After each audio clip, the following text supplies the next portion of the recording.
Imagine an early Tuesday morning. You wake up, hit snooze again. The last thing you want to do is work, but you need your salary. And now you will be late too. So you rush, forget to eat, get stuck in traffic. You sit down at your desk, already feeling behind. You're starving, but you have a meeting in 15 minutes. 10 hours later, you're back home, on the couch with takeaway, too drained to do anything meaningful with your time. And as long as you're dependent on a paycheck, this is what your life will look like, until you're at least 65. And that is the trap. I worked 7 years as a tax lawyer for the ultra-wealthy, and working for them showed me the other side of this, which completely changed how I think about money.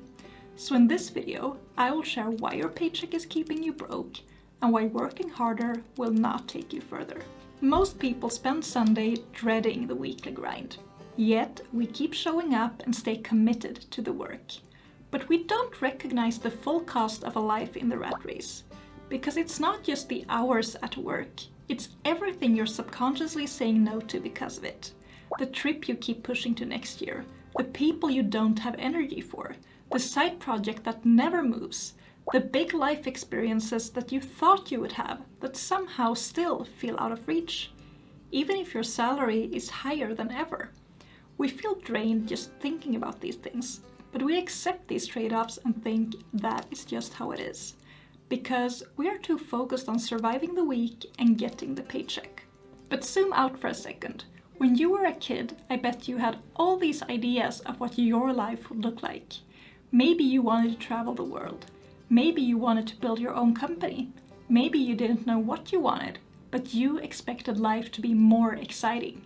That you would feel free, do things that mattered, and live a life that truly felt like yours. Now, imagine yourself looking back at your life at 80. What will you have to be proud of? Because most people will not appreciate the Tuesday meetings or the late emails. What most of us care about is whether we have lived. If we were there for the people we care about, did what mattered to us, lived out our potential, built something to share with future generations, not whether we were good workers while building someone else's dream. And that is what your salary actually costs you. The opportunity to build a life that's truly yours. And most of us would never agree to that trade if we saw the full price up front. Yet, most of us keep going, because every year the system gives you just enough to believe that you're making progress. Each promotion feels like a reward, but what it really does is keep you busy working for the next one. And you never zoom out to ask yourself if any of this is taking you where you want. And your employer's job was never to do that either. Their job is to keep you productive at the lowest possible cost. To a company, you are an expense, and the purpose of a business is to increase the gap between income and expenses. The extra money goes to growing the company or to the shareholders, not the employees. In 1965, the average CEO earned 21 times more than their average worker. Today, that number is 285 times more. So employees are producing more value than ever. They are just not the ones benefiting from it. 40% of workers are living paycheck to paycheck, which means that almost half the people in your office could be one bad month away from not making rent. And this includes high earners as well. It is well proven that salaries don't make people rich. What they do is make people too busy to become rich.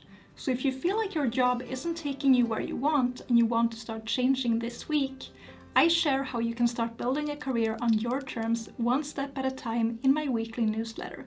You'll find the link in the description below.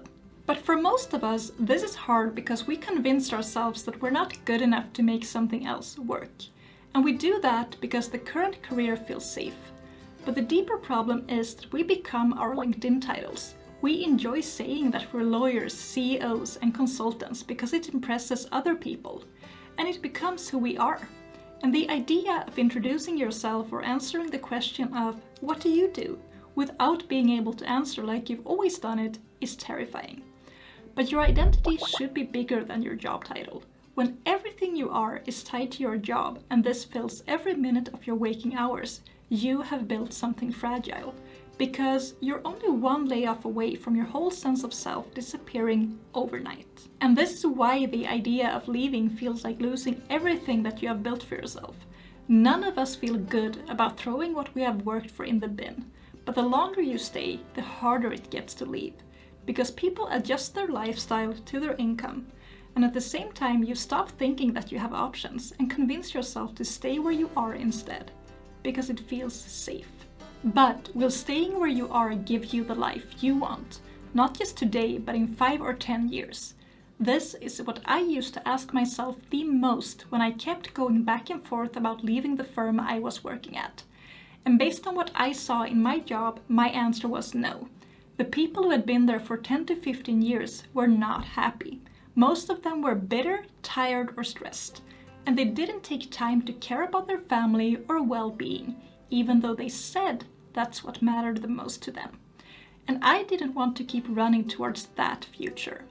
So if you can relate to that but don't know where to start, I'm happy to connect and help you plan your way out. There is a link below if you want to talk more about it. For me, all of this clicked when I saw the other side. My job was to help successful entrepreneurs play the game of making money and building the life they wanted in the most effective way possible.